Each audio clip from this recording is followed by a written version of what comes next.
warm welcome on the second day of this our GST landmark series, recent judgment by none other than very renowned CA advocate V. Raghu Raman sir. We are very happy to have sir in our platform.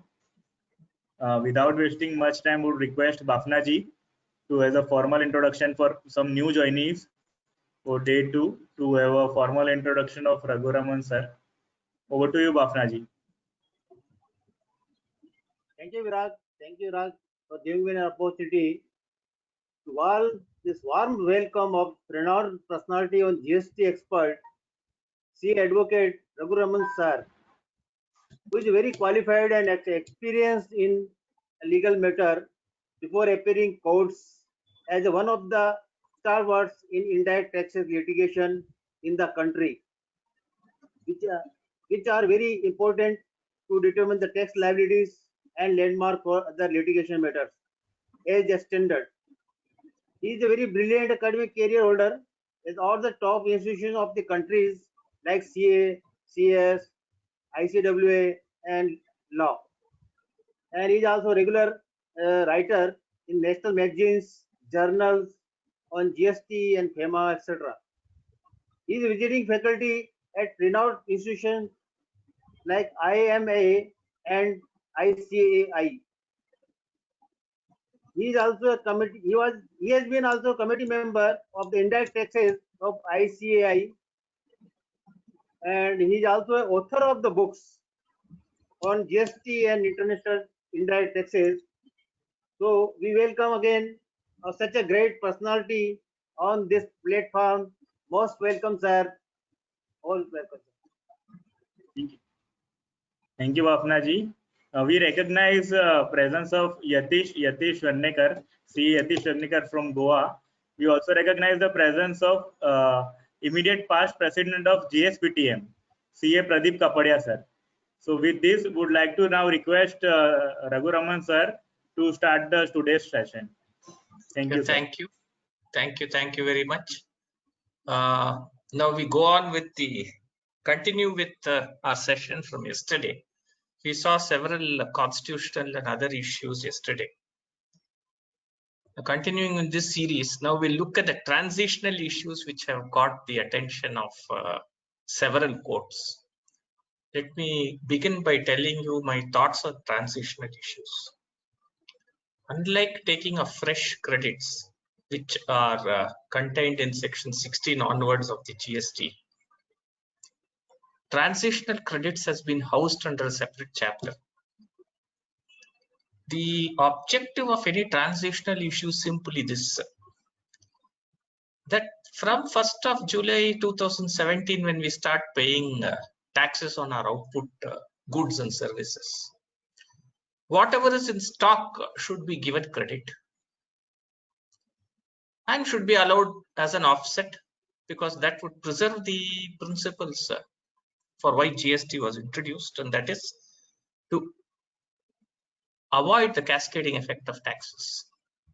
So unlike fresh credits, which can be subjected to certain conditions under the GST legislation, when it comes to transitional issues and transitional credit, the threshold of satisfying the credit conditions does not actually arise here, because you have already crossed the threshold under the earlier legislations of service tax and VAT and excise. For this reason, if you look at the drafting of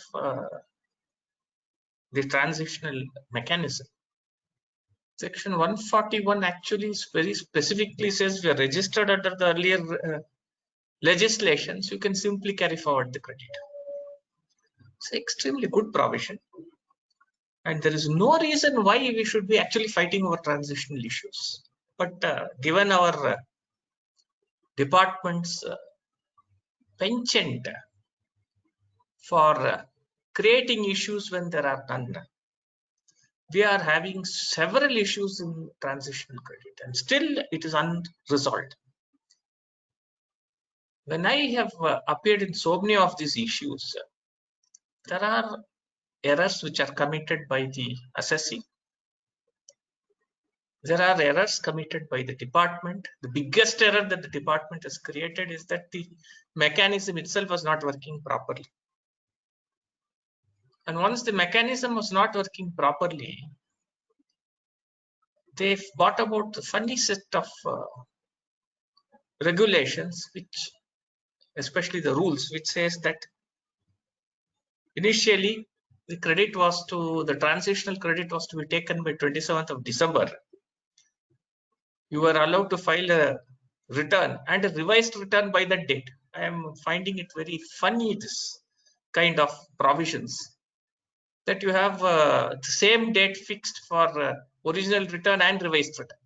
Then they kept on extending this last date, because there were several difficulties on the website. People were unable to file the returns itself. Some technical issues or the other was there. Now, it would have been very simple for the government to say, whatever be the issues, let us sort it out. Whether you made an error or I made an error, let us sit across the table and sort it out. That we never know that situation. Our bureaucrats, I can tell you, are unable to see business realities. Instead of sorting the problem, they may confounded the problems by issuing circular after circular, which said, for technical glitches, only you can come to the GSTIN. And if you go to those officers, it's as good as you not getting the credit. Even till date, it is unresponsive. So all the assessees, per force in all the states, had to approach the High Court, because there was no recourse at all. Seen in this backdrop, let us see what the courts have held. I'm not taking you through all the courts, I'm just taking you some of the decisions. The latest decision, which is reported a few days back, Brand Equity Treaties Limited in Delhi High Court. The TRAN 1 limit, the time limit, which has been fixed. Let us look at the concept of credit. This credit, I told you yesterday that input tax credit is tax already paid. This is Eicher Motors decision. Somebody has already paid the taxes, you get the credit.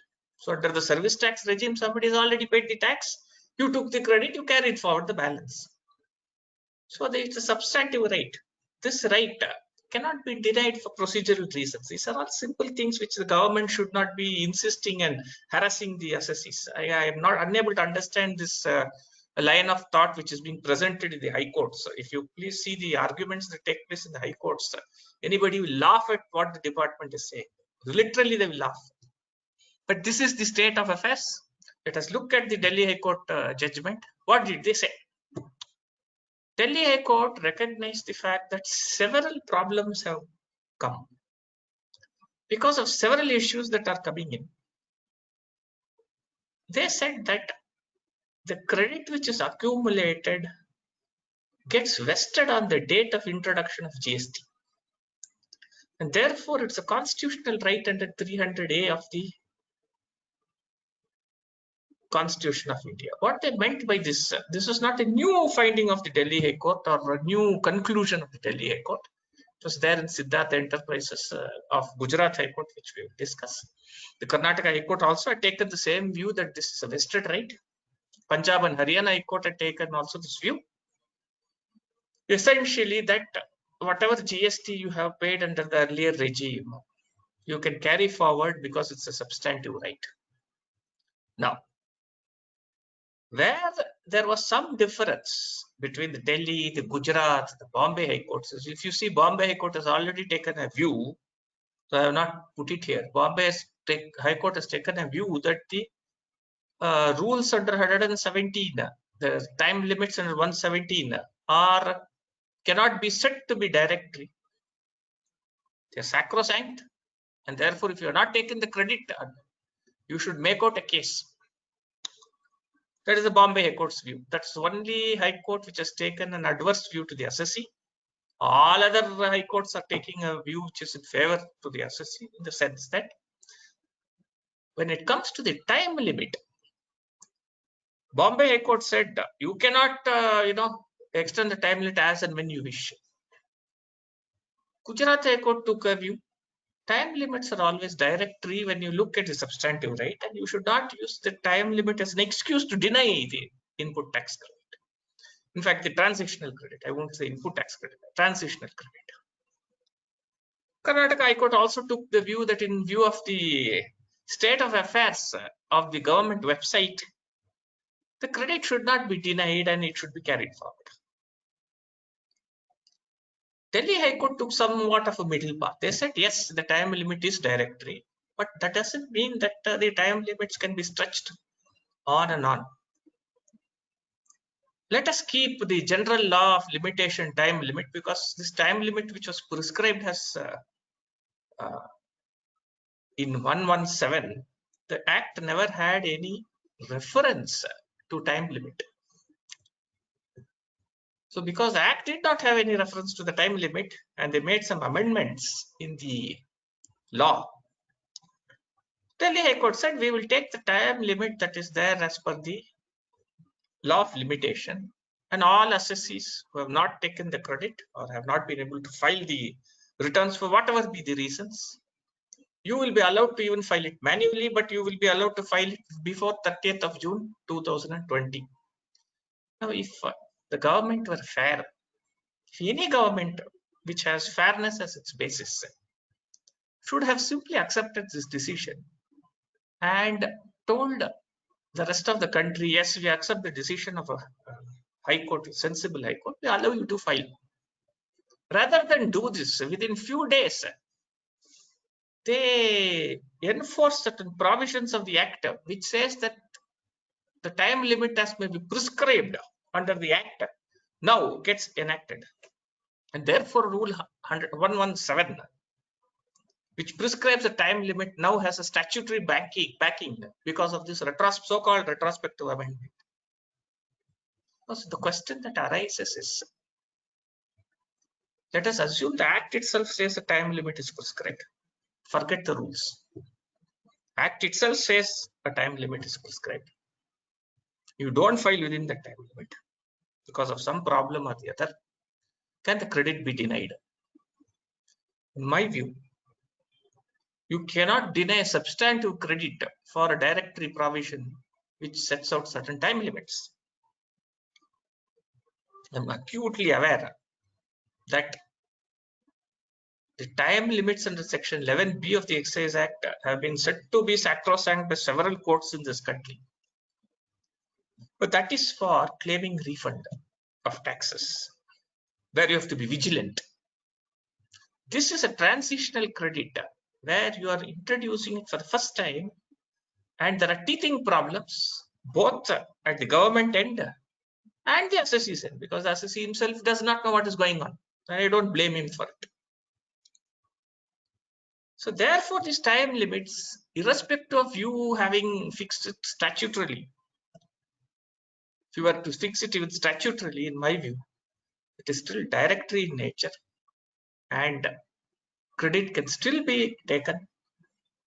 The best thing for assessees across the country they should do, notwithstanding which region they are. If you are in Bombay court decisions against you, kindly file it manually.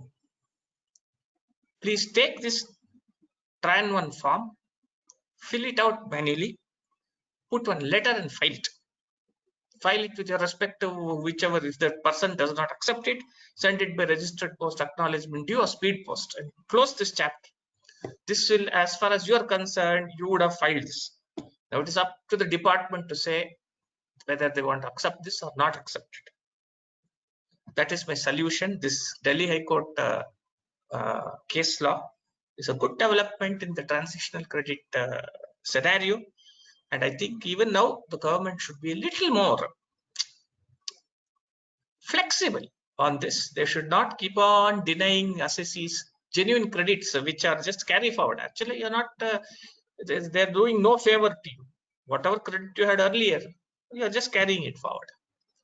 The Siddharth Enterprises, which I mentioned some time back, is a much better decision. I'm told it has been stayed by the High Court or Supreme Court, or the appeal has been admitted, but that's a different issue.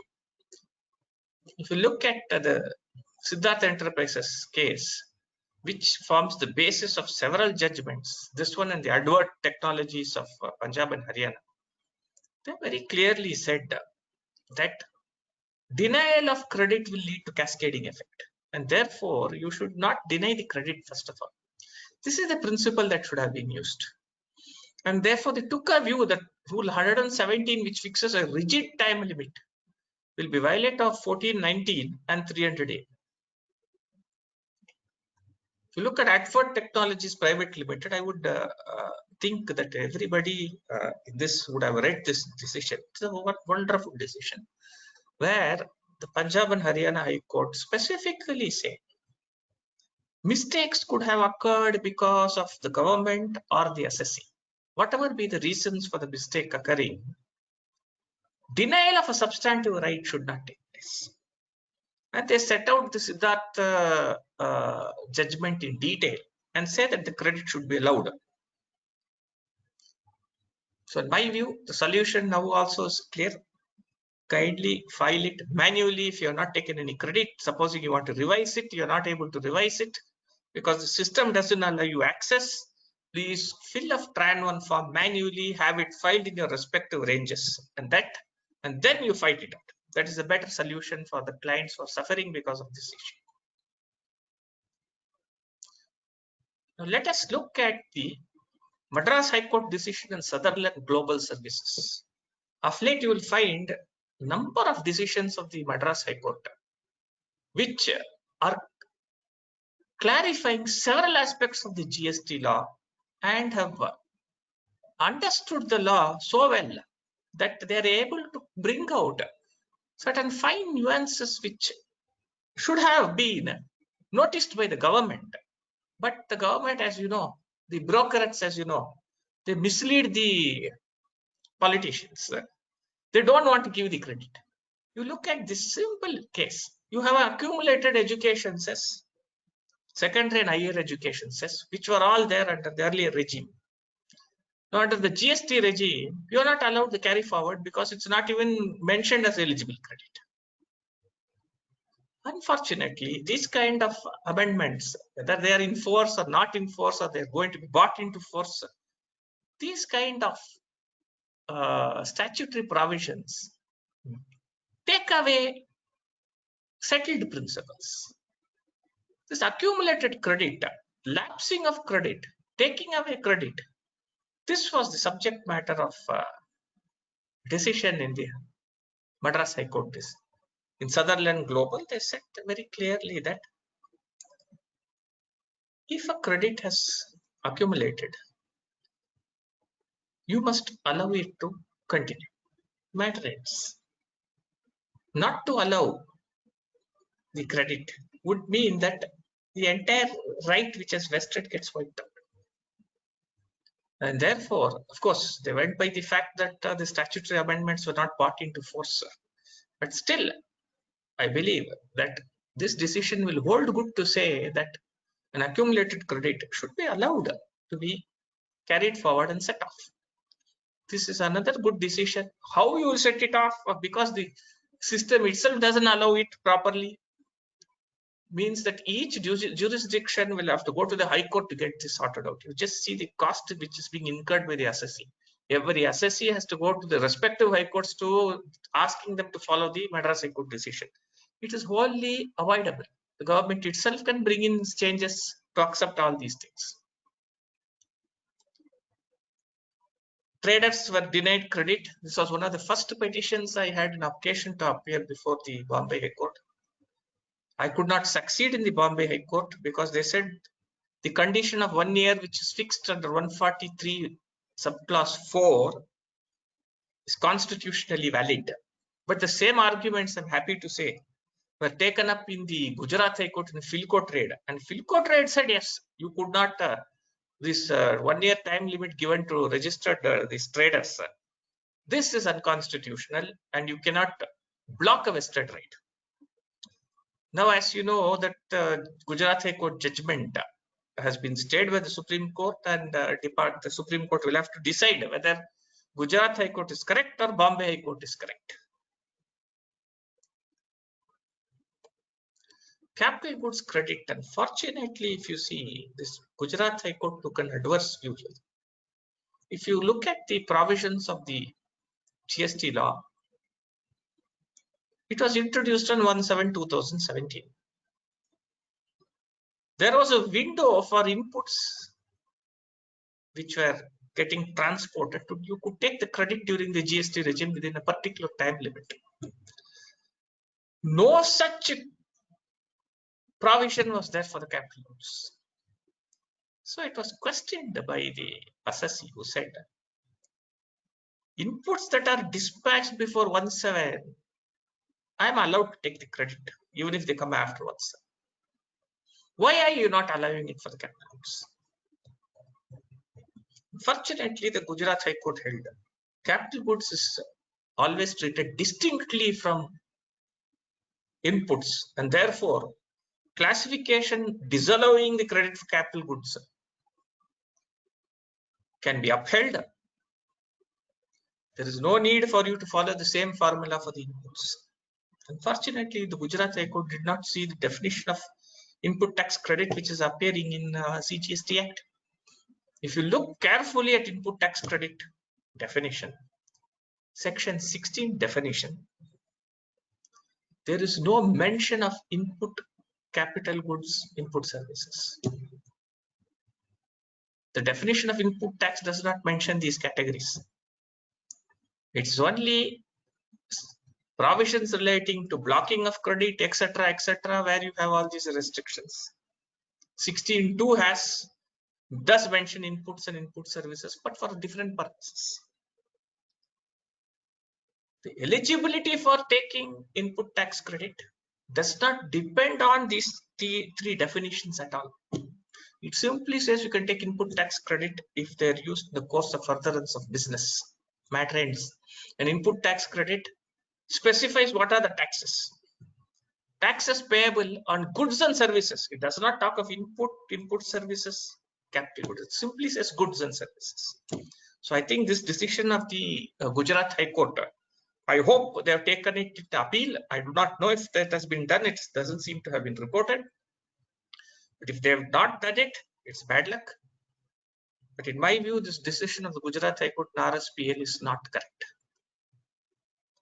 Now we come to GST returns, which also has been facing a lot of flack and dance and drama, as I call it. These kind of provisions which are there do not need to be discussed in a professional forum of this caliber. But unfortunately, we are forced to discuss this because of the lackadaisical attitude of the bureaucrats who run this, who administer this law. Now, the validity in Bharati Airtel's case, the Delhi High Court examined the validity of a particular CBIC circular which does not allow correcting the monthly returns. It's very, I am unable to understand as to how circulars can be issued, barring you from correcting what you did. If you have paid excess tax, you have paid short tax, you should be allowed to do the adjustments. Why do you restrict the power of rectification? So, Delhi High Court specifically said restrictions which are cast on the rectification of returns that are being filed through a circular is clearly not to be allowed. They struck down that validity of the circular and said there is no reason why you should not allow the rectification. Now with this decision, I hope, see, there is no point in the High Court holding that the website will have to allow all these things to happen. Now, one good thing about High Court decisions is that every High Court and the Supreme Court are courts of record.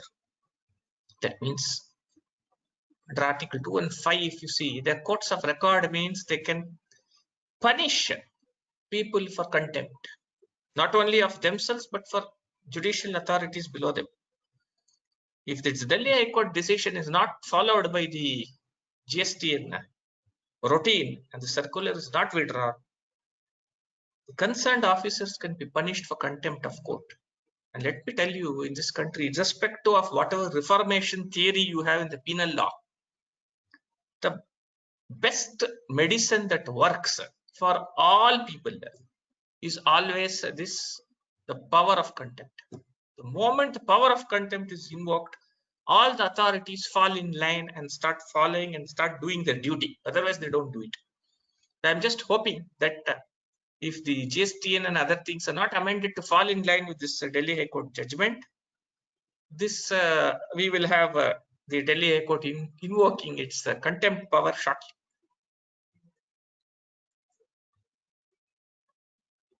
We look at what they said.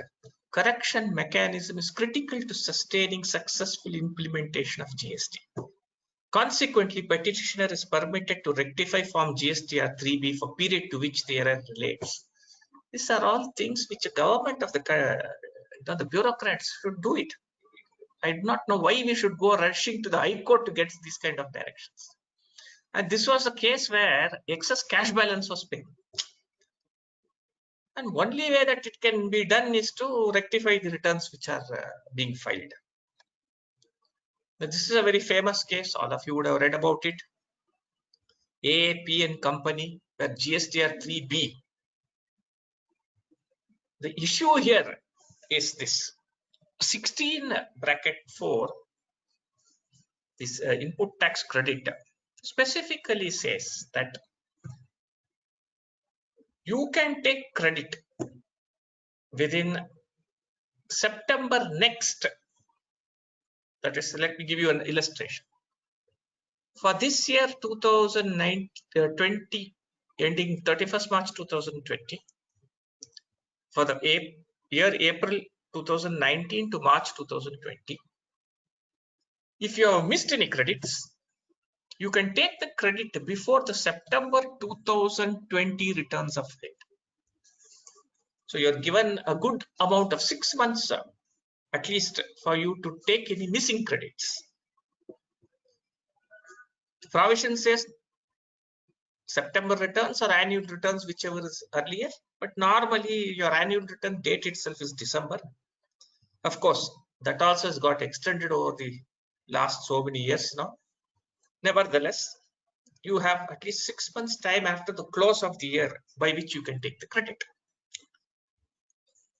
So for the period between July 2017 to March 2018, the last date would have been somewhere in October 2018.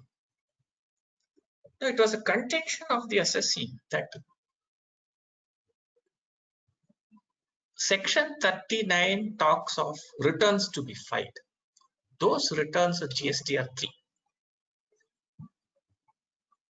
GSTR 3 in turn is auto-populated from several returns like the 192 and the other subsidiary returns which are sent for matching credits. Now, this functionality of 2 and 3, the GSTR Council has indefinitely postponed it. GSTR 3 is indefinitely postponed. Functionality does not work. So they brought about rules, Rule 61, which says that the return should be filed in GSTR 3. They introduced 61(5), which says instead of filing it in 3, you could file it in 3B. In lieu of 3, you could file in 3B. Then they deleted the reference to in lieu of. 3B was left to be a memorandum which filed for the purpose of filing. Thus, as he said, 16(4) talks of a return filed under Section 39 read with Rule 61. The return continues to be GSTR 3. Because the functionality is not been enabled in the system, today you are filing a memorandum 3B, and 3B is not in lieu of 3. And therefore, credit can be taken even after September 2018 because return as envisaged in 16(4), the date itself has not come. Good argument. The High Court upheld this and said, yes, GSTR 3B is not a return under section 39. Now this decision having been passed as usual, as is what the government went in appeal to the Supreme Court. Worse, they also made certain retrospective amendments in 61(5) to say that GSTR 3B shall be a return. But it's not in so many words. If you look at 61(5), a return in 3B shall be filed is what they said. And they also said, if you have filed in 3B, there's no need to file 3. So consequent to this amendment, I have challenged this amendment in the Karnataka High Court, wherein I have said that this is not at all, in spite of whatever the retrospective amendment you have made, GSTR 3B continues to be only a memorandum. It is no more a return. Return continues to be GSTR 3 because the council says so. Council has not retracted its position. They have simply said that Gujarat High Court decision is against this proposition. We will amend the rules. This is all the council has said in its meetings. In all its previous meetings, it has always said GSTR 3 is the return, but the functionalities are not enabled. So therefore, this retrospective amendment has been challenged to the Karnataka High Court. And the matter is, notices have been issued, matter is pending consideration before the High Court when COVID took over and postponed all the hearings. So we will have to wait and see what is the effect of this retrospective amendment. The principle is this: when you do a retrospective amendment to get over the judgment of a High Court, you should get over it in a manner known to law. What you should have done is, the council should have deliberated this and come to a conclusion that henceforth we are going to give up 2 and 3 and 3B is the only return. Obviously, that kind of action cannot be taken in this today's circumstances. The government is not ready to say that even after 3 years we are not able to file 3 and 2 means what a shame. 2017, I remember on 1st July 2017 when I was speaking in Bangalore when this GST law came, I said you make the returns manual. If you cannot do it manually, you will never be able to do it for a fair period of time on the computer. That is exactly what is happening. It is now 3 years and still we are not able to file the 3 and 2 returns. So in my view, this retrospective amendment is not good enough to get over the fact that 3B is still not a return. It has been challenged. Let us wait and see the outcome of the High Court decisions.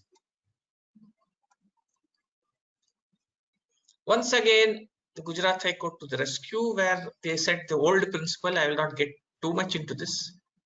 The government wanted to restrict the credit in respect of certain sectors. They issued a notification, especially the textile sectors, which said that whatever is accumulated credit will lapse.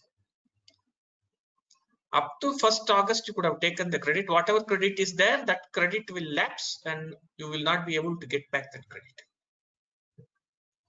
This was struck down by the Gujarat High Court, because what the Gujarat High Court said is that once credit is availed,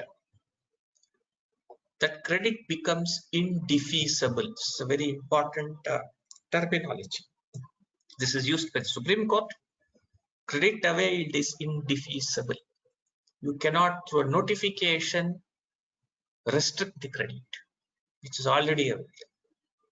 You cannot say credit will lapse after you have taken the credit and worked out the scheme. So this is a very welcome decision which describes the vested nature of credit which has been availed and how it cannot lapse through notifications. Now we come to after one of the best decisions I have seen for a very long time, a decision which should be followed by all high courts in the country. The decision is this. Let us look at the provisions of law. To put it simply, I will not confuse the persons who are hearing. To put it very simply, let us assume that I am a builder of property. Because I'm a builder, I treat this property as my current asset. When I build, I sell, I recognize this in my income as my profit and loss account. And this is basically my stock in trade. The building is held as a stock in trade.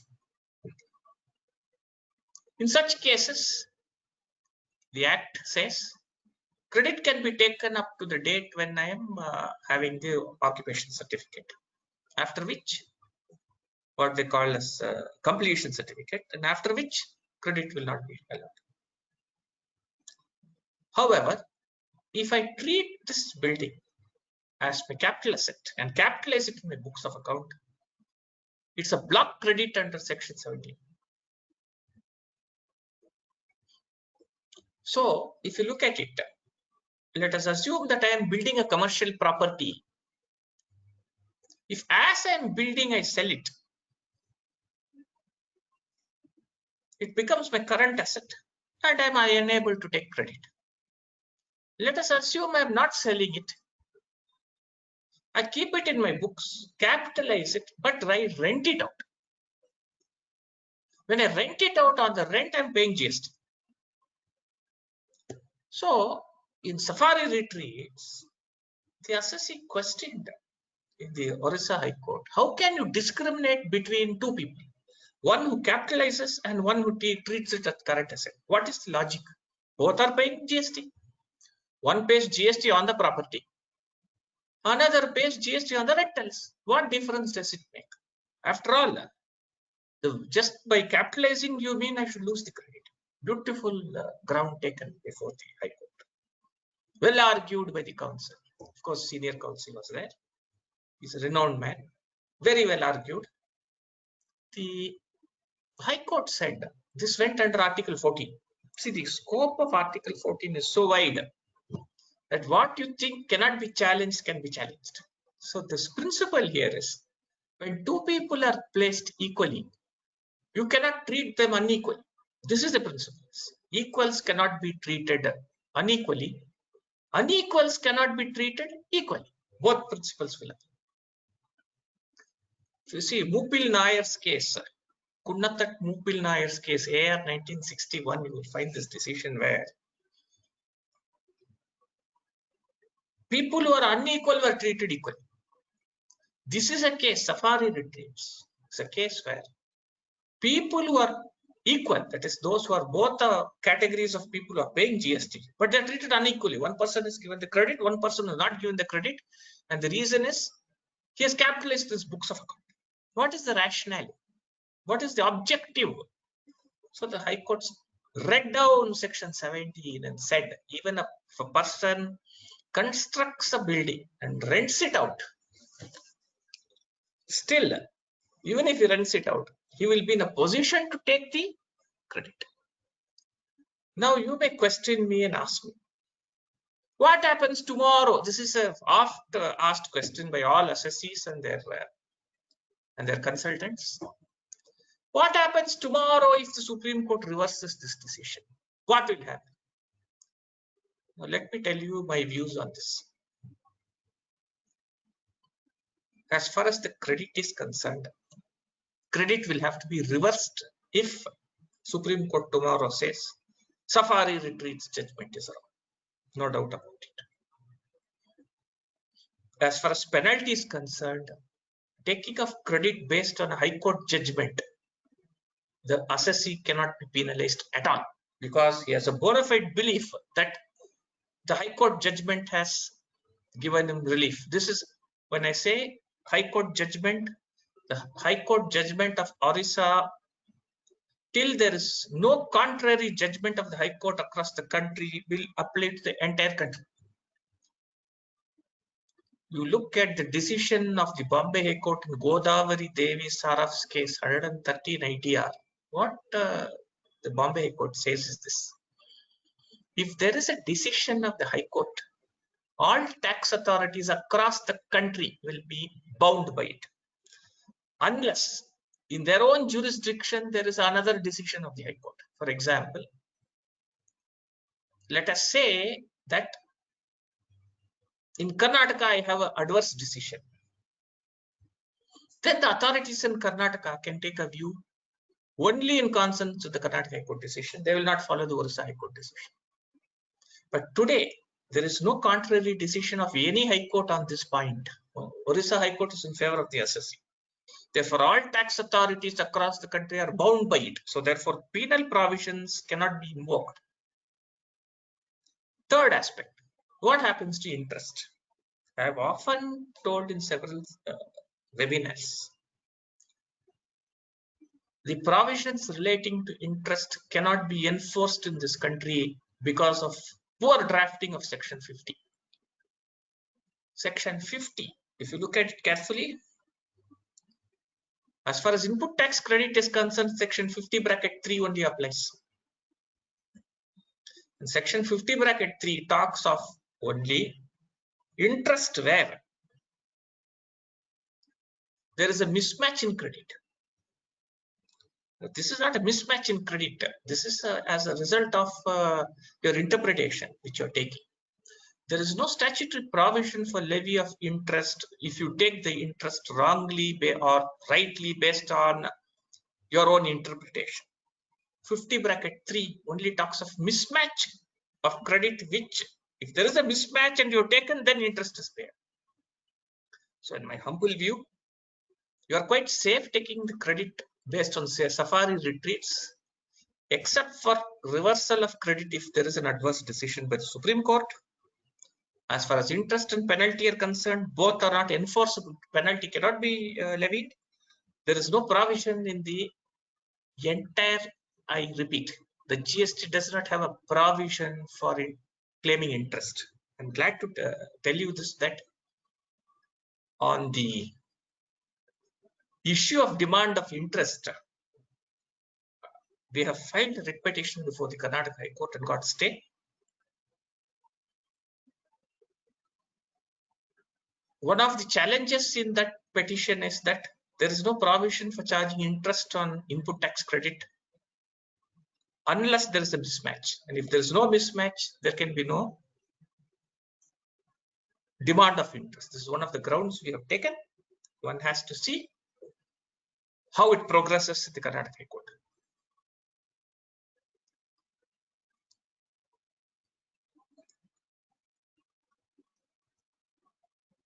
Now let us look at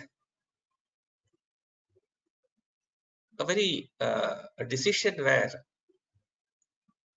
the Delhi High Court, of course, gave directions for the government and the GST Council to consider. This is a case which we are faced with typically. If I am not registered in the state, I cannot take the credit itself. How do I avail the credit? Especially for hotel industries. How do I avail the credit? I travel, I go to Delhi, I stay in a hotel, I come back. Delhi hotel will always charge CGST, SGST, and I cannot take the credit. We are talking that GST will introduce seamless credit across, will avoid cascading effect of taxes. All that is the objective. But on the ground, the reality, if you see, SGST to SGST cannot be taken and set off. CGST of one state to another state itself, there is no enabling provision. It's a shame. It's absolutely a shame. This is one of the worst systems that I have found, where CGST credit taken in one state cannot be adjusted in another state. It's a shame. The revenues flowing to the central government, why can it not be set off just because the supply takes place in one state and remains there? Unfortunately, of course, this Delhi High Court gave directions to the government to examine. What will they examine?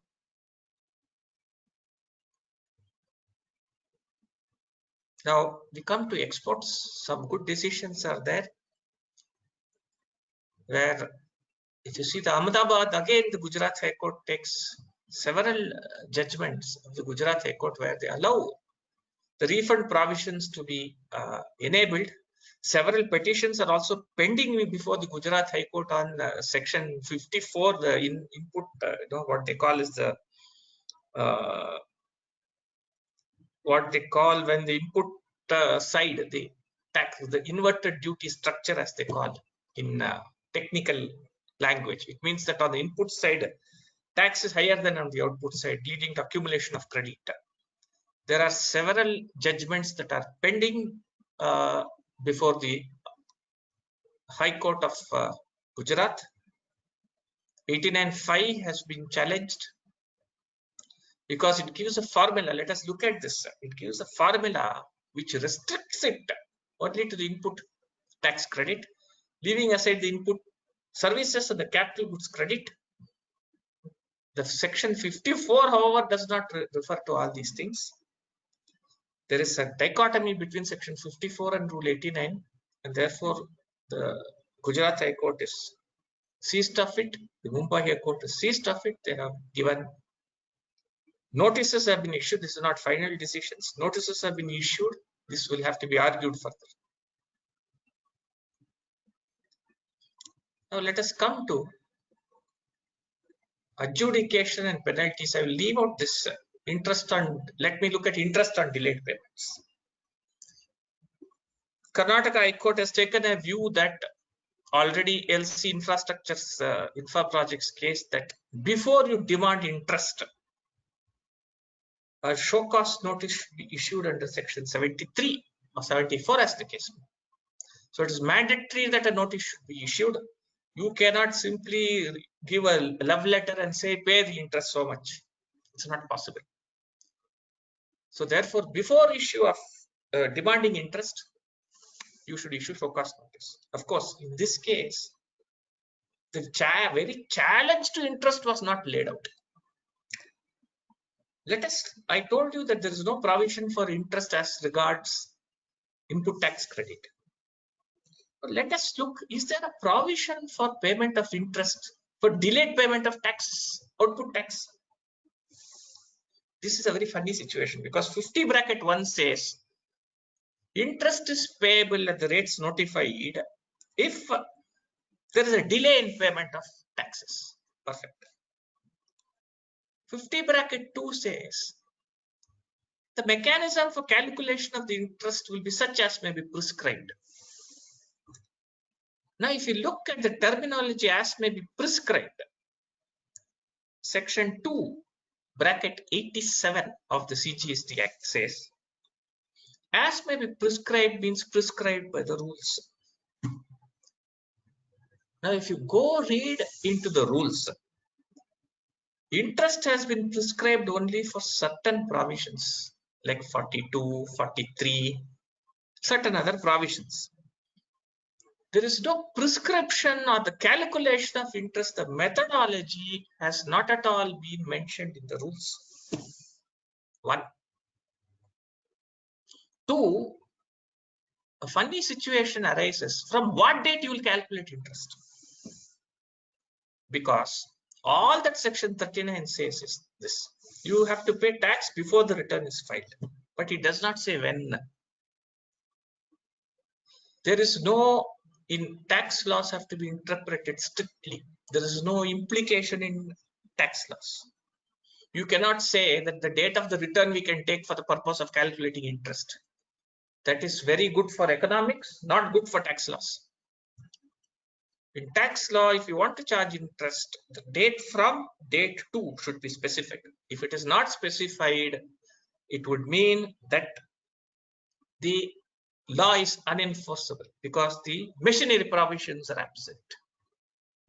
As you have seen in several of the cases before the Supreme Court. Supreme Court has specifically said if the machinery provisions are absent, the tax fails. And therefore, in my view, because of a lack of prescription under the rules as to how interest should be calculated and from when interest should be calculated,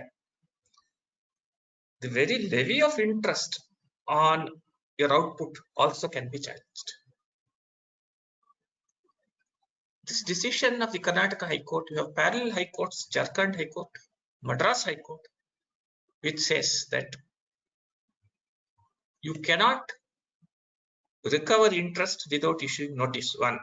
2. There is no question of you going into section 79 recovery provisions before you complete adjudication proceedings. So very well thought out judgments which have come.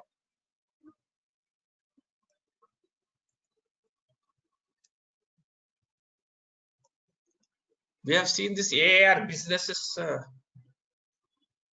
One of the wonderful decisions which I saw is the Kerala High Court.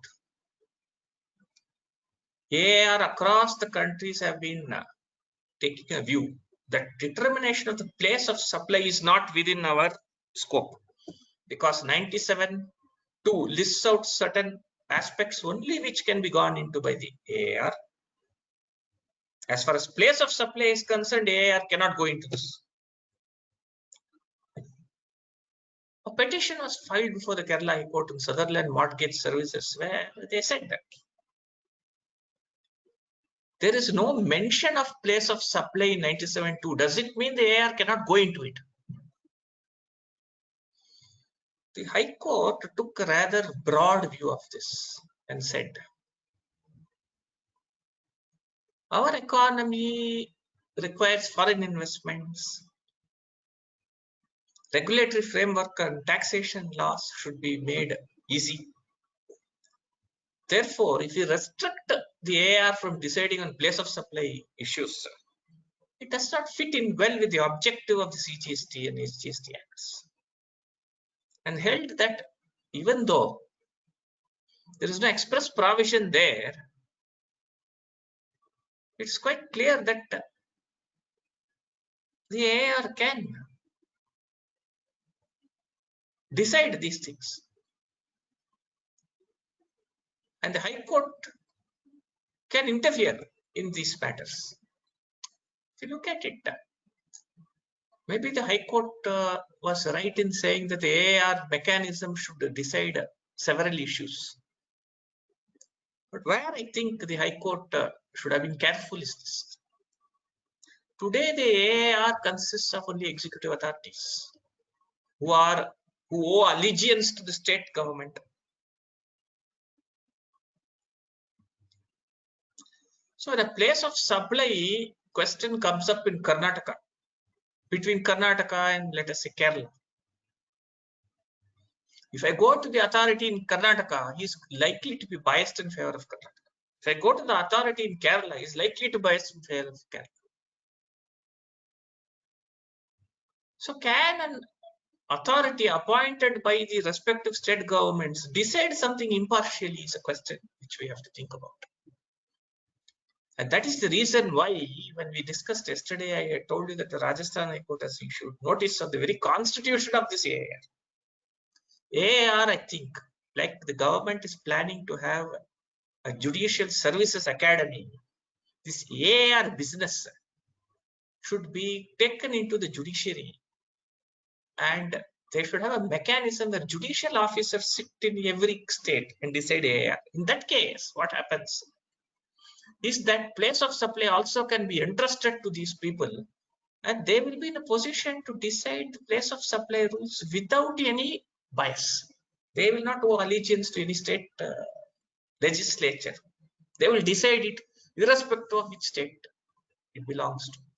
My view, the Kerala High Court decision is very good, but in the present circumstances which we have, it may not be appropriate to put the place of supply to be decided by the present setup of AAR. In fact, I tell all my professional colleagues, please avoid this forum, because from here, you have to only, your next stop is one appeal and then to the High Court.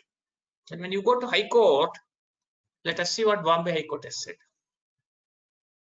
Bombay High Court has said, yes,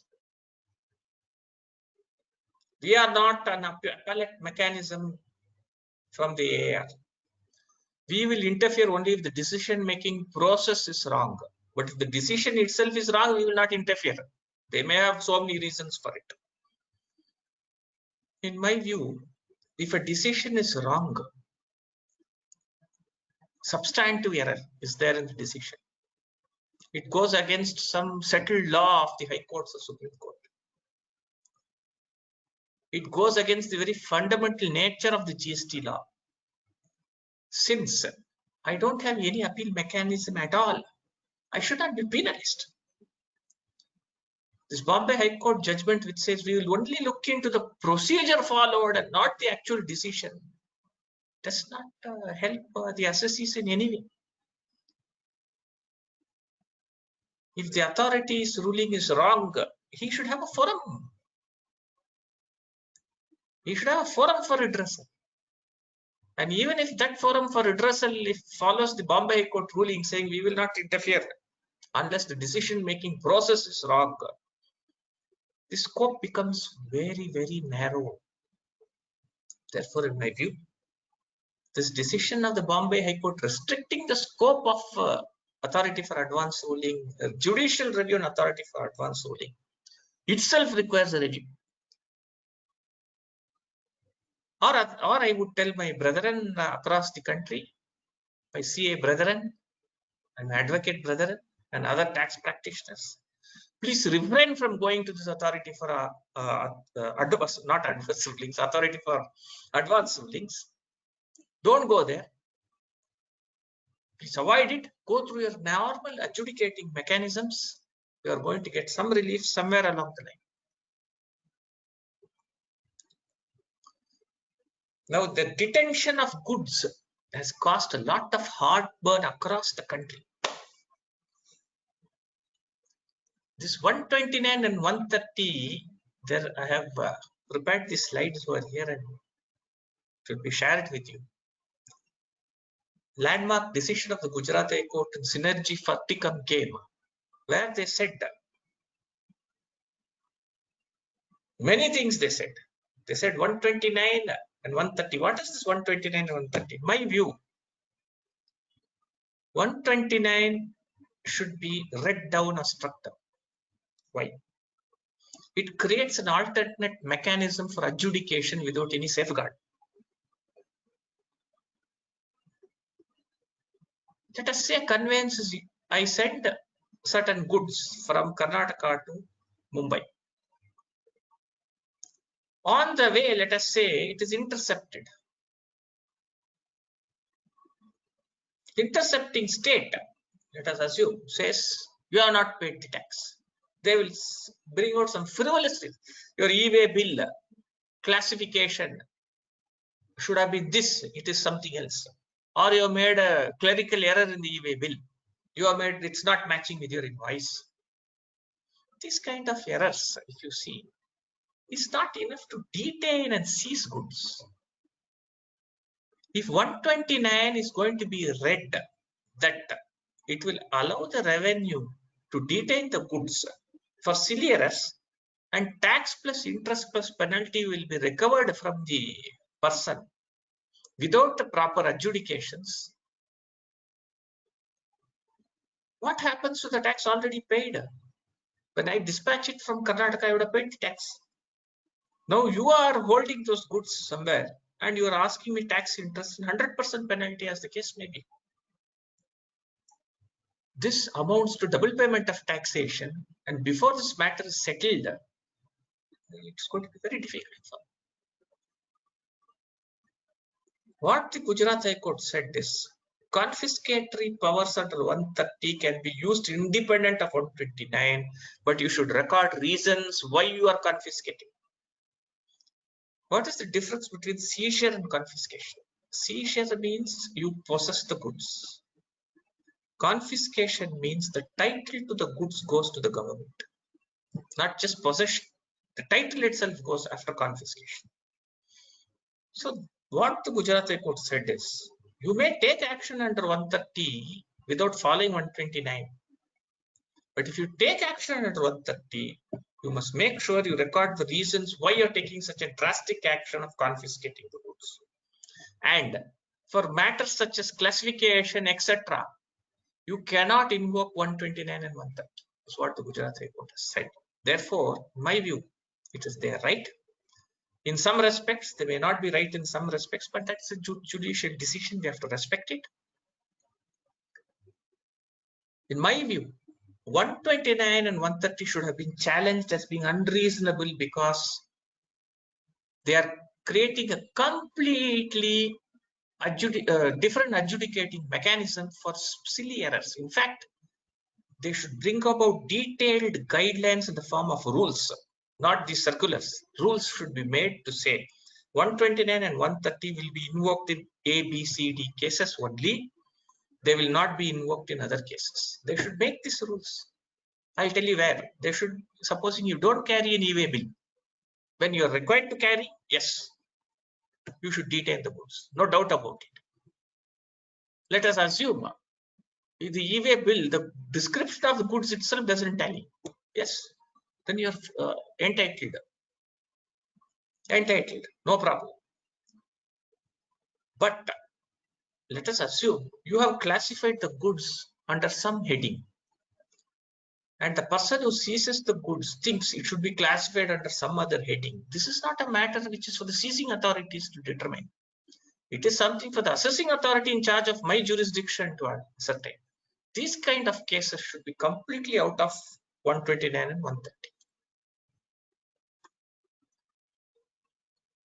Now we come to what has been engaging the attention. Thanks to this COVID, because of this COVID, we do not have any arrest of those evading GST for the simple reason that nobody is paying GST, no turnover is there, nobody is going out of house,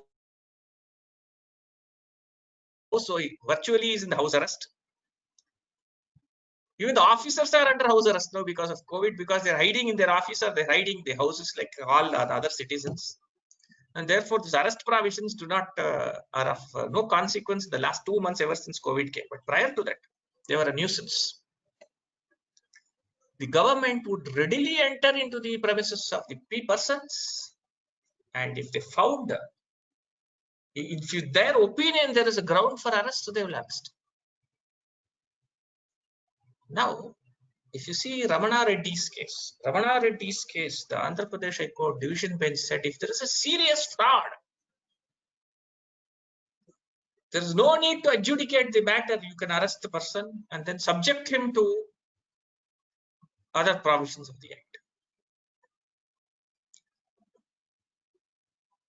This was opposed by a decision in Jayachandran Alloy's case, where the Madras High Court took an exactly opposite view.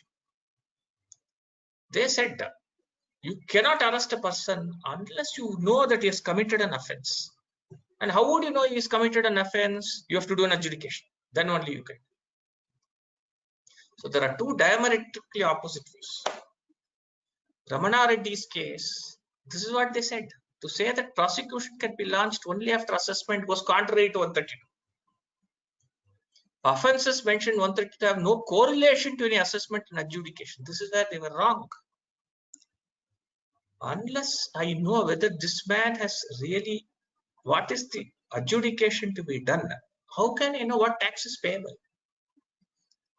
Merely on an allegation that he has floated companies, that he has paid, he has done, what do you call it, bill trading, merely on allegations, can you prove it?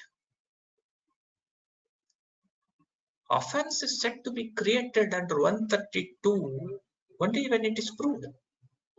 And for proving whether an offense happens or an offense does not happen, it is mandatory for people to find out whether tax is paid. And if tax is, how do you know whether tax is payable or not? It's only after doing adjudication. So in my view, this Ramana Reddy's case may not be the correct exposition of law. In fact, the correct exposition of law is the Madras High Court judgment in Jayachandran Alloys, where they said 132, if you see, talks of punishment of an assessee who has committed an offense. Committed means that he has done it. And you can say that he has done it only if it is proved. And you can prove it only when you do an adjudication under 73 or 74 as the case may be. Therefore, I would think that the decision at Jayachandran Alloys is correct. There is another reason why I think so. You look at the maximum arrest that can take place under the GST laws. For evasion, the maximum arrest that can take place is 5 years. 5 years is the maximum sentence that a person can undergo.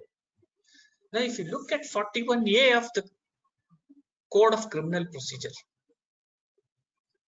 if you look at it, what does it say? Where there is an offense, that the imprisonment is up to 7 years. Up to 7 years. The police officer may arrest. It doesn't say police officer shall, it says may arrest. If the person is not cooperating, he wants to hide something, then arrest is there. But if the person is cooperating, the police officer is not to arrest. Leading case, Arnesh Kumar's case, the Supreme Court said arrest is not automatic. Police officer, let him determine first whether the person who cooperates does not cooperate. Then you think about arresting. Arrest, bail is the rule, jail is the exception. This is the criminal law. Bail is the rule, jail is the exception. Unfortunately, for economic offenses, some of the courts have been taking a completely different view, where they say economic offenses, you have to have a larger latitude being given to the government in terms of questioning these people. It will be difficult for you to find out or trace the transactions, and therefore they can be put under arrest for the purpose of questioning. Otherwise, they'll manipulate data or hide evidences or destroy evidences. For this reason, some of our famous ministers are themselves have faced problems with getting bail. But fact of the matter is, under the GST law, the maximum imprisonment that can be done is only 5 years. Therefore, it is much less than several other crimes, dowry tax and other things, where even 7 years or more is prescribed. Therefore, in my view, the Jayachandran Alloy's case is correct. The department officers should follow the Code of Criminal Procedure and arrest only where it is necessary. If the person is cooperating, the question of arresting him does not arise. If such arrests do happen, I think people should approach the High Court for relief.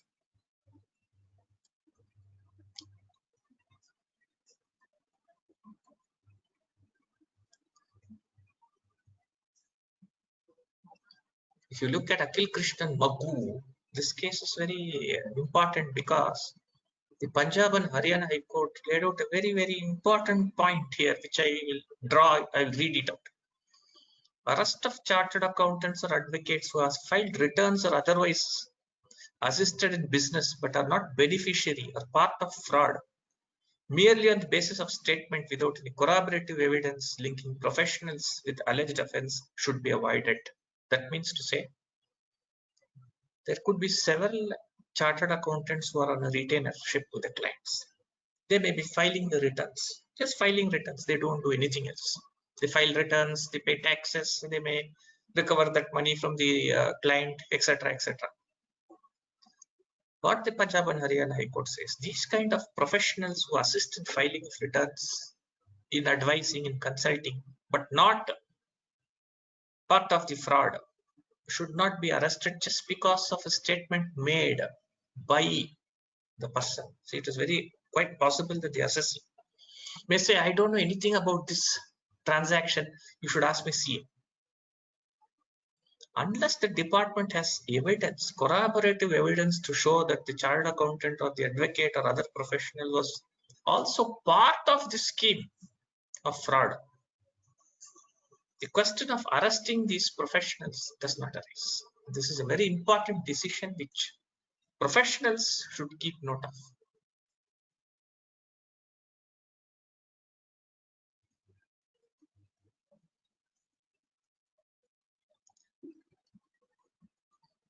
Recovery of taxes. This has been also, we have had to look at the Gujarat High Court to lay down some very fundamental principles.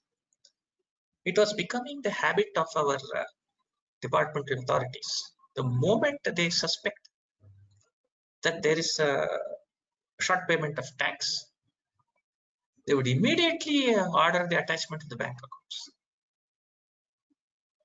In fact, now they have a new weapon where they freeze the credit without even informing the assessee. Assessee will not be able to know that his credit has been freezed. It's only the screenshot in the department which shows the credit is freezed. Your screenshot will not even show it. One such attempt of the assessee, we were able to get we filed a petition in the Karnataka High Court and had the authorities to defreeze the input tax credit. We had an interim order passed. Very unfortunate that we have to go to the High Court for all these kind of matters. But this has become the order of the day. The government officials, the commissioners, the assistant commissioners, etc., they attached the bank account and provisionally under 83 without following any procedure. This came to the notice of the Gujarat High Court, which came to it heavily and said that you should not do this as a matter of course. When you attach the bank account, first there should be a proceeding. If no proceeding is there under 73 or 74, as the case may be, there is no question of you attaching the bank account. 1. 2. For people who have been doing business over several years, you cannot, as a matter of course, attach the bank account. Only after application of mind to relevant factors you can attach the bank account. It's an extremely important decision which we can use across. In fact, this decision which I'm showing you on the screen, Valerius Industries, the High Court beautifully held certain, they came to certain conclusions which are very, very relevant for us and which we should use it across the High Courts if we are served with the provisional attachment notice. Power conferred upon authority under 83 is a far-reaching power. Such power should be used sparingly and only for specified grounds and reasons. He has to specifically record that it's in the interest of revenue. Power under 83 should neither be used as a tool to harass the assessee and used in a manner which may have irreversible detrimental effect on the assessee. The following factors must be taken into consideration. Whether it's a revenue neutral situation, the statement of output liability or input credit having regard to the amount paid by reversing the input tax credit if the interest of the revenue is sufficiently secured. What they mean to say is, let us say you have a reverse charge mechanism demand. The demand is for reverse charge mechanism. It could be 10 crores, it could be 20 crores, but it's a revenue neutral situation because if you pay 10 crores, you can take credit. These kind of cases, the question of attachment of bank account does not arise. Adjudication you can. You cannot provisionally attach as a matter of routine. This is a very important and very good case law.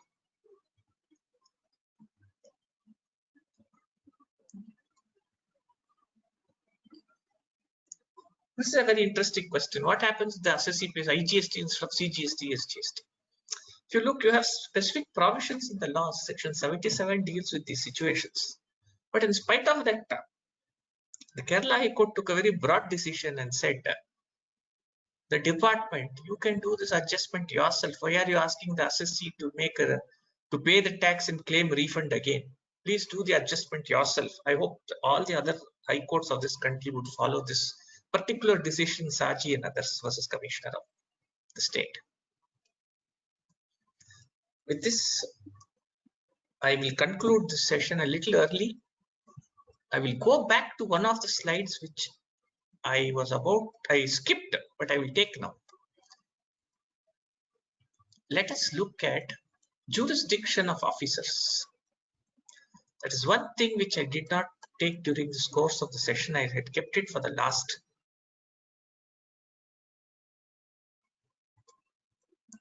If you look at adjudication, there's a very interesting point which comes out.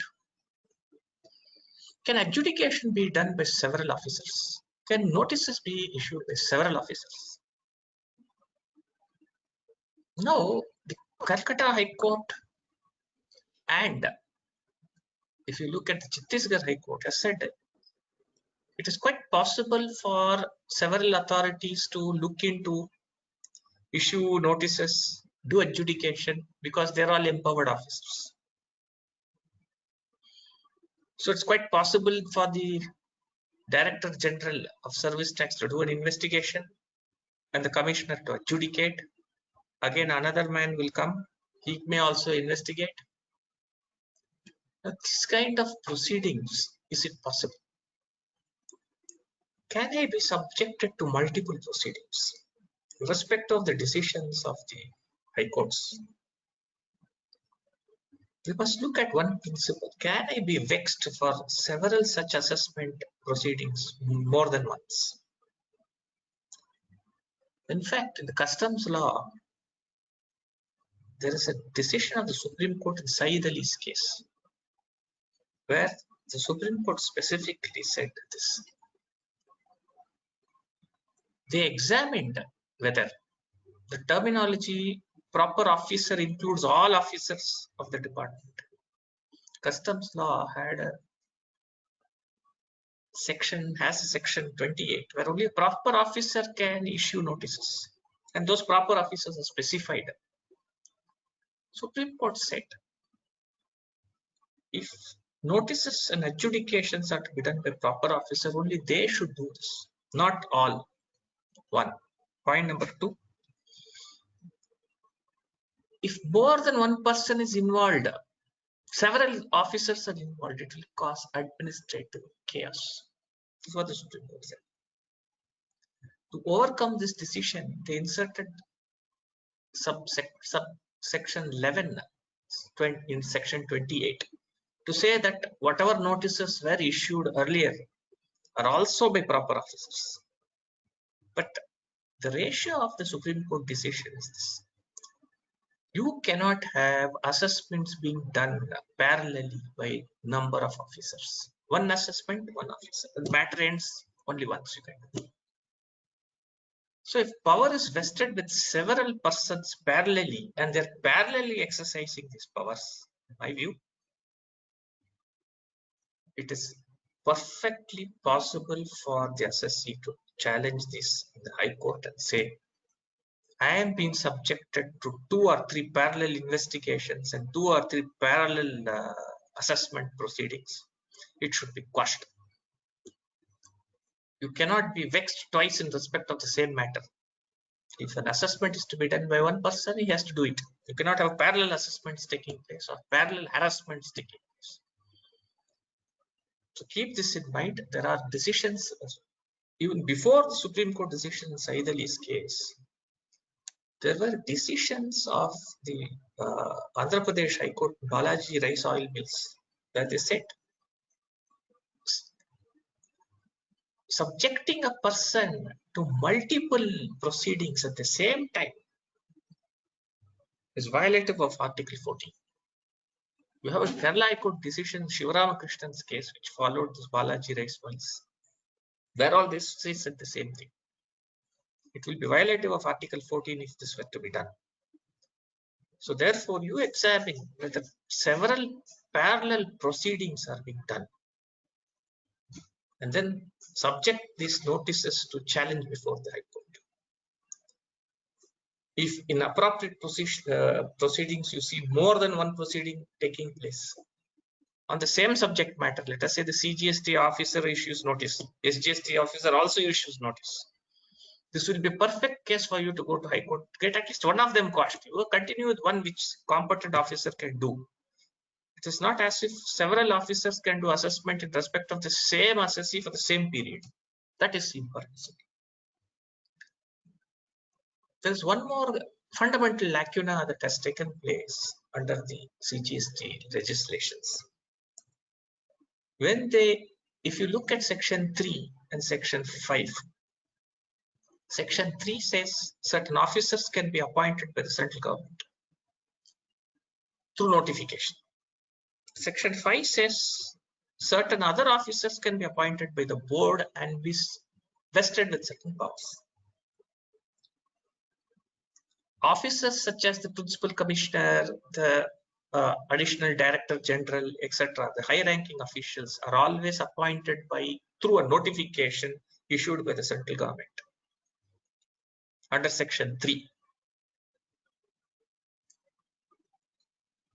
If the board wants to exercise its powers, it has to appoint other officers under section 5 and prescribe the powers. carefully look at the notifications that have been issued, the board has exercised powers both under Section 3 and Section 5, which is impermissible in law. When this was brought to their notice, because we filed a spate of petitions in the Karnataka High Court, they issued a corrigendum in, I think, July of 2019, saying board, the power of board will be read as power of central government. And this was not issued with central government, it was issued with the board.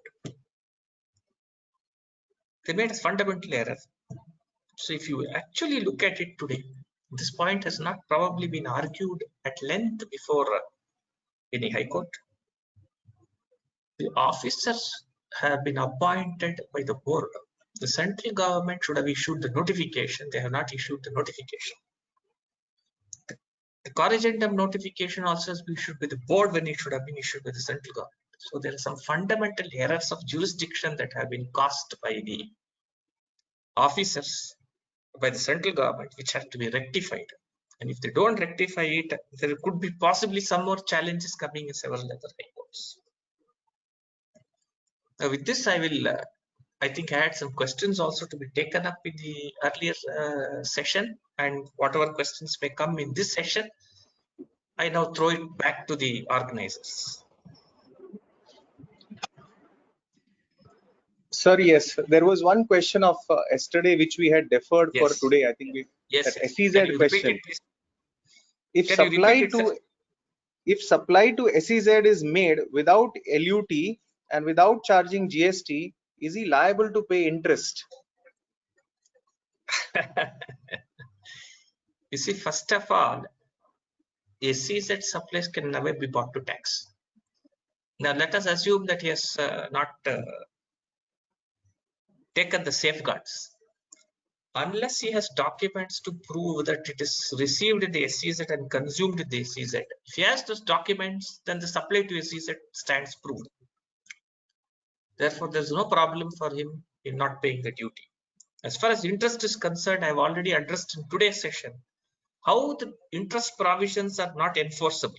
So in my view, no interest is paid.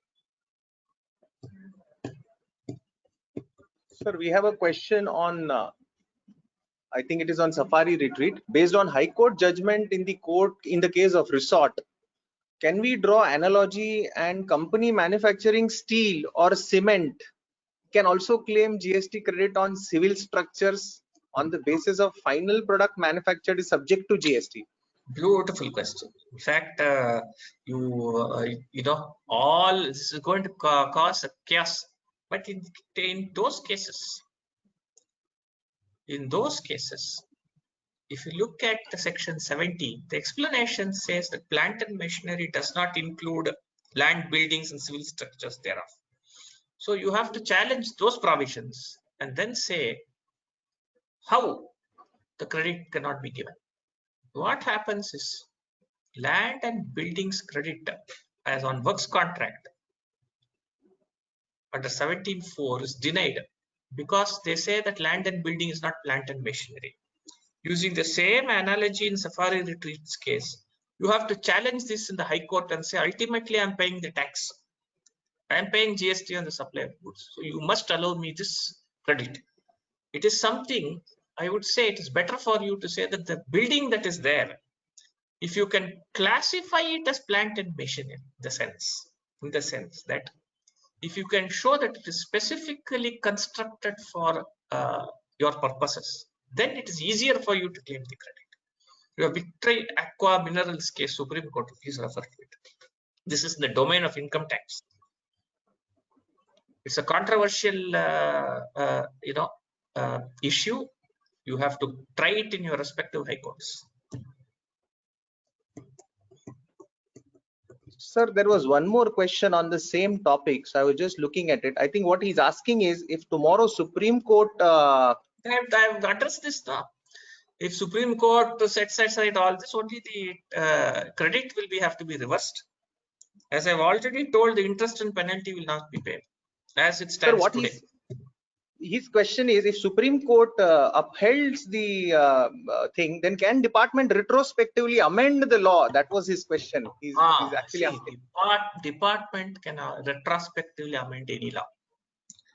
But in Safari Retreat's case, it is going to be very difficult. If the analogy is that there is discrimination under Article 14, you can never get over that decision. The department will find it impossible to amend this law retrospectively, because they have to get rid of discrimination. And how will you get rid of discrimination? You can only get rid by saying anybody who treats it as current asset also will not get the credit. So if Supreme Court upholds this decision of the Orissa High Court, the government is doomed. They cannot make a retrospective amendment, in my opinion. Sir, one more question. This is on transitional credit, looks like. Yeah. Grand equity dealt with credit already taken by SSC under erstwhile laws. But what about credit of stock that was allowable under the provisions of 140(3)? Is it also said to be a vested right or a right under section 300A of Constitution? See, that also I discussed. There are two decisions. Philco Trade of Gujarat, which says it's a vested right, and Bombay High Court in JCB, which says it is not. Now, the Gujarat High Court judgment is now before the Supreme Court. So there is a difference of view between two high courts. Gujarat High Court in favor of the SSC and Bombay High Court against the SSC. In my view, Gujarat High Court is correct. Can ITC of GST on health insurance, masks, sanitizers, etc. for COVID expenses allowable? Absolutely, they are allowed.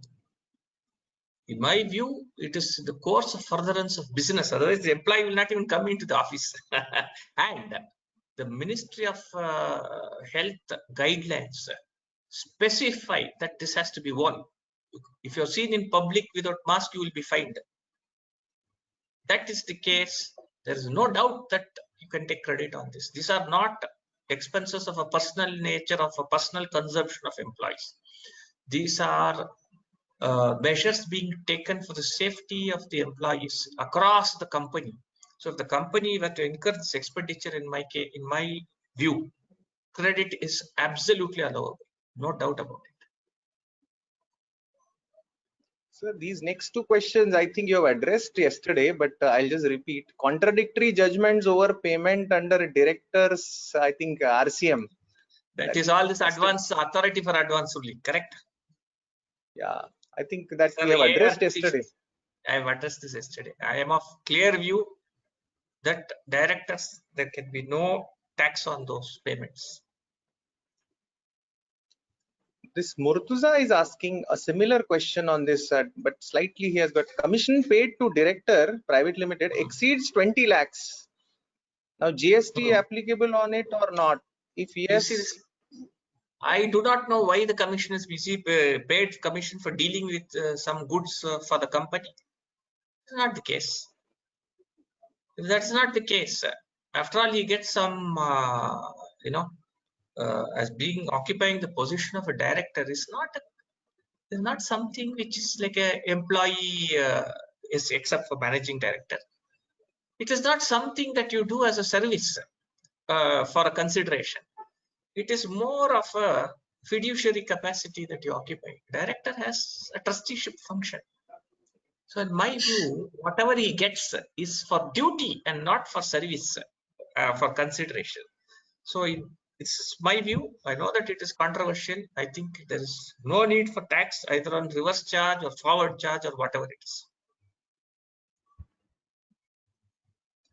So there's one more aspect of this question, another area, whether ratio of Safari Retreat case can be applied to 100% EOU for availing ITC on capital goods in respect of the factory premises for the manufacturer meant for export. It is the same thing. If you want to take on, see, capital goods credit is anyway allowed. That has nothing to do with Safari Retreat. It's only on buildings where you have a problem. But for export, there is an issue on capital goods. If we follow the method of ITC, there is something. That is why I which, said 89 bracket 5. You know, 89 bracket 4 also. If you see 89 bracket 4, if you look at the formula which is prescribed for giving you the refund of input tax credit, that formula has restricted it to input and input services, and capital goods credit is not flowing in that formula. So that has been challenged. I've challenged it to the Bombay High Court.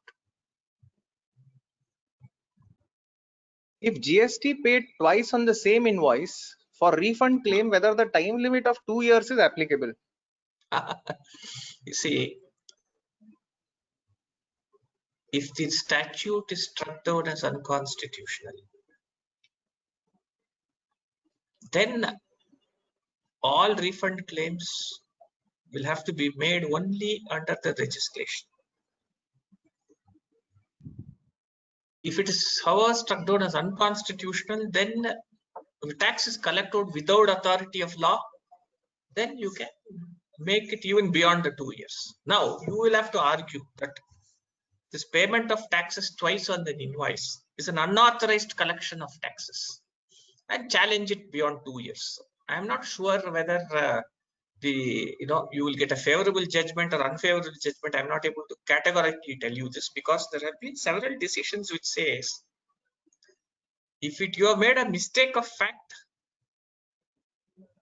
you will have to go under the statute, which means the 2 years will not apply. So you have to give it a try. In my view, difficult. In case of e-way bill, part B is not filled, can the goods be detained? Any case law on this? Nothing is there as I see, but if you look at it, you are not filled some part. Some part is supposed to be filled by somebody else. Is there any way that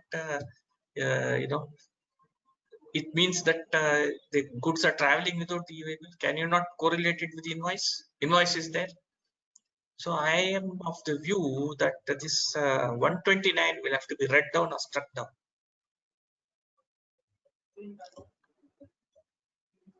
Same person asking another question. In case of service tax audit, huge liabilities under reverse charge mechanism, but now no ITC is allowed. So can it be said to be revenue neutral? Fight it out.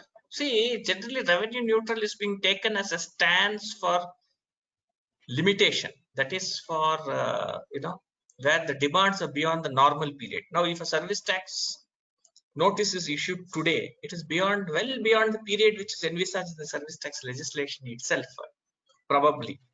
And if extended period is invoked, the demand for the extended period, you can plead revenue neutrality and have it thrown out. No doubt about it. Normal period of limitation, revenue neutrality will not work. You have to fight it out only in the High Court. Next question, sir, is in reference to Amazonite steel case. What is that I had discussed? Yes. Where the documents are seized by DGGI office, and subsequently when GST audit notice is issued for the period for which documents has already been in custody of DGGI. Whether GST audit notice received subsequently can be replied by way of stating that investigation is already commenced by one of the wing of the government. Yeah, absolutely. That's why I said I don't agree with these decisions. You can't have two parallel proceedings continuing. Either one of them should decide who they want to continue with. If somebody has started the investigation, let him finish it. You can't have three different branches of the department conducting parallel investigations, even though they may be competent to do so. That is why I gave Saeed Ali's case reference also.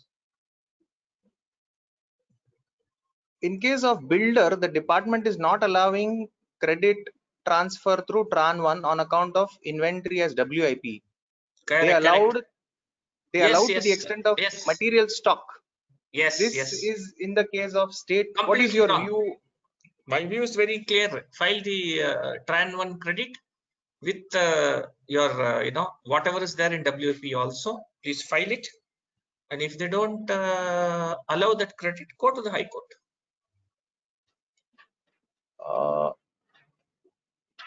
ITC wrongly availed in 3B but not utilized against any GST due payment, and it is reversed in the subsequent month. Is interest applicable?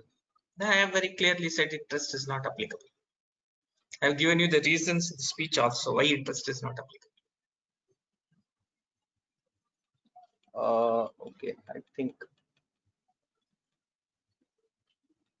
50(3) does not have any provision for this kind of issues to be charged with interest. Let them amend the law, then maybe it is possible. Sir, I think one more, a few more are there. Query related to ahead. ITC.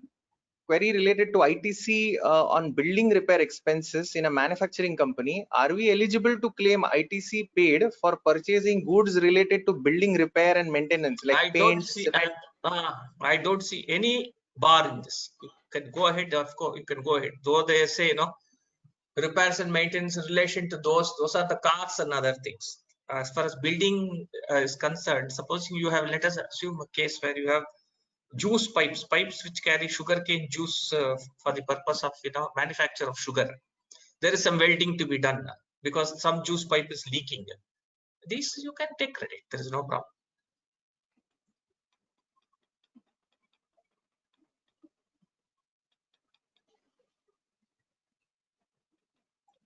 Yes, sir. Any other question? Yeah.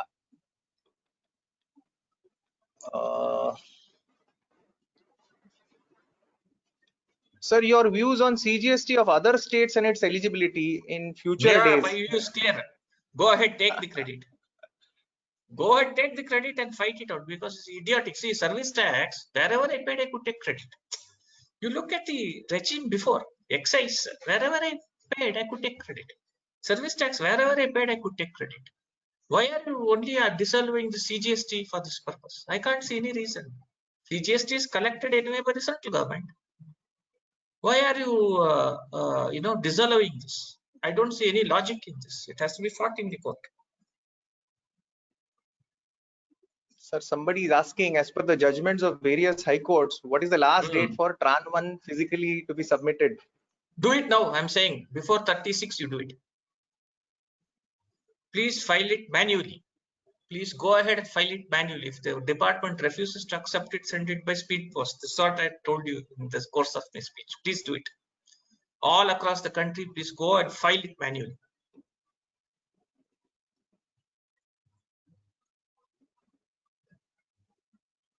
Virag bhai, you're there. I think we are almost done. Yes, sir. Yes.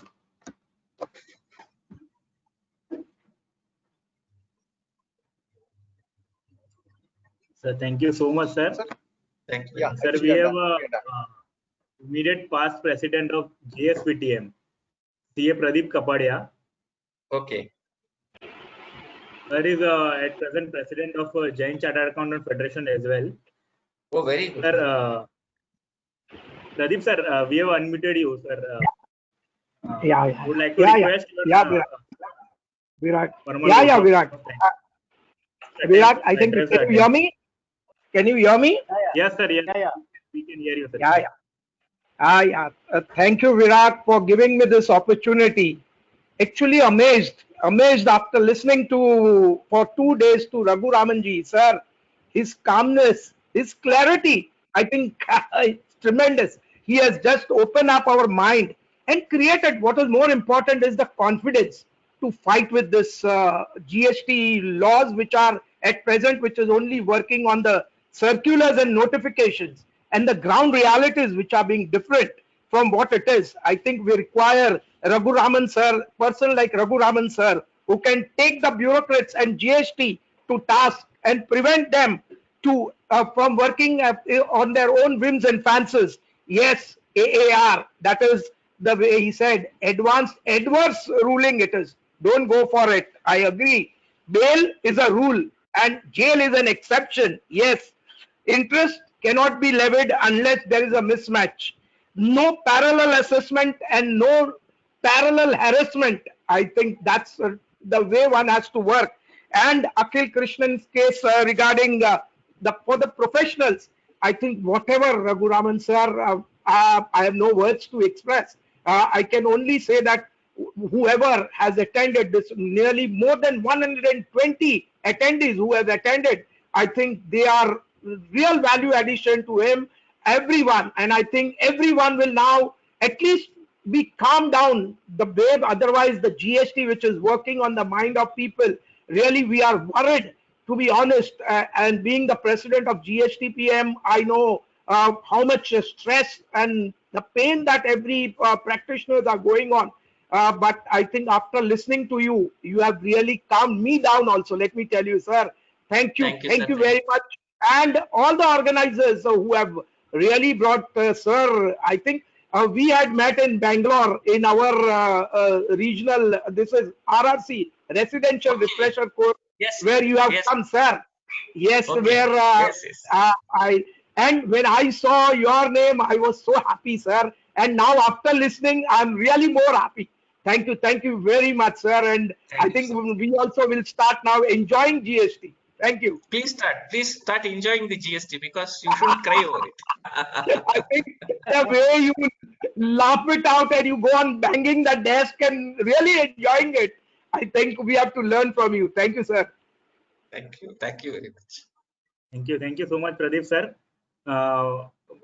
Entire credit to go to Yatish. Yatish has connected us with the sir, and we have organized this. So Yes, Yatish, yes, Atish. Yeah, Atish. Yeah. And the way I think he has also been putting the queries, his clarity also, I salute him. Yes, Atish, you are a real asset to us. Thank you. Thank you very much, sir. I have just been a very small this. It's all credit to Raghumanan sir for his beautiful deliberation. I think I also enjoyed it thoroughly last 2 days. Thank you everyone. Absolute. Yeah, Thank yeah. you. Thanks. Thank you, sir. Thank you very much. Yeah. Thanks, sir. now I Thanks. would like to request Bafna ji for concluding remarks Oh my for God. this two. Is she required? Thank you, Virat. It's a great pleasure for me to deliver a vote of thanks to a great renowned honorable speaker, CA Advocate Raghuraman sir, for an excellent, wonderful lecture with the case laws in the depth on landmark judgments under GST law, as stated by our president Pradeep Ki Kapadia also. So he is an expert with the litigation planning before the appearing in court, and he is one of the best advocates on the various judgments to create a tax liabilities in the GST laws. Also, he is an outstanding career holder, writer, speaker, author, and India taxes, GST, and FEMA, etc. As a great credit to his also, he is a visiting faculty at IMMA and ICAI. It's a great authority in India. So salute again to the Raghurajan sir for giving a wonderful session on this platform. Thank you very much, sir. Thank you. Thanks a lot. Thank you very much, sir. Thank you, sir. Thank you. Thank you. Abhishek, Yes, please Virat. conclude the session. Abhishek. As Bafnaji rightly said, Raghuraman sir has covered all the aspects. So, sir, a big thank you on behalf of me and Virat. And, sir, just wanted to highlight that we are having a guidance on person like TC Bafna sir, Pradeep Kapadia sir. So, we always motivate from them and they always guide us. So, we thanks to Bafna sir and Pradeep sir for guiding us also always and for blessing us. Thank you very much. Thank Abhishek. you. Abhishek, you are the person who are giving us this opportunity. We have to thank you people. Tremendous. I think how many webinars you and Virag must have done. I have lost my count, but excellent. Let me tell you. And I salute you people. Thank you very much. Thank you. Sir, your Thank you. photo is Listening. not there. Good, sir. Thank you. Thank you very much, sir. Thank you. Thanks. Arey, Thank you, sir. We are ending webinar here. Sir. Thank you all. Thank you all. I'll send the PPT through email to you. Thank you, Okay, sir. Thank you. Thank you. We'll circulate Thank to participants. Thank you. Please. Arey, we will not circulate. We will keep it in our library, sir. Thank Yes, you, sir. yes. Thank Yes, sir. Sure, sir. Arey, yeah. Thank you, sir.